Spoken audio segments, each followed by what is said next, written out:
వారా నూకరాజు గారిని హత్య చేయడం జరిగింది. ఆయన భూమి 10.83 ఎకర్స్ రోలగుంటలో ఉంది, సర్వే నెంబర్ 139లో. అది చూసుకుని అక్కడ తుప్పలు గట్ట క్లియర్ చేయడానికి అని చెప్పేసి ఆయన వస్తే ఆన్ ఇన్ఫర్మేషన్ ఈ అక్యూజ్డ్ పార్టీ ఎవరైతే ఉన్నారో అక్కడే గుడిసెలు వేసుకుని జీవిస్తూ ఉన్నారు. వాళ్ళు మంచి సమయం కోసం చూశారు. ఎప్పుడైతే ఈయన వెళ్ళారో ఈయన మీద కత్తులతో అండ్ కర్రలతో దాడి చేసి ఈయన్ని చంపటం అనేది జరిగింది.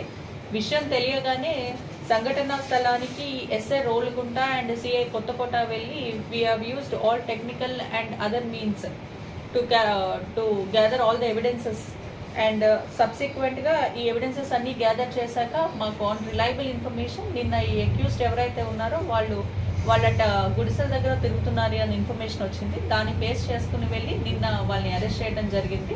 దీంట్లో టోటల్ గా 7 అక్యూజ్ ని అరెస్ట్ చేయడం జరిగింది. వీళ్ళంతా అక్కడే గుడిసెలు వేసుకుని ఉండటం, వీళ్ళకి వారా నూకరాజ్ గారికి ప్రీవియస్ గానే ఈ ల్యాండ్ కి సంబంధించి కొన్ని డిస్ప్యూట్స్ ఉండటం జరిగింది. దానికి సంబంధించే వీళ్ళు మర్డర్ చేశారని వాళ్ళ స్టేట్మెంట్స్ లో వాళ్ళు చెప్పారు. సో ఈ రోజు వీళ్ళని మనం అరెస్ట్ చేసి కోర్టుకి రిమాండ్ కి ప్రొడ్యూస్ చేస్తాం.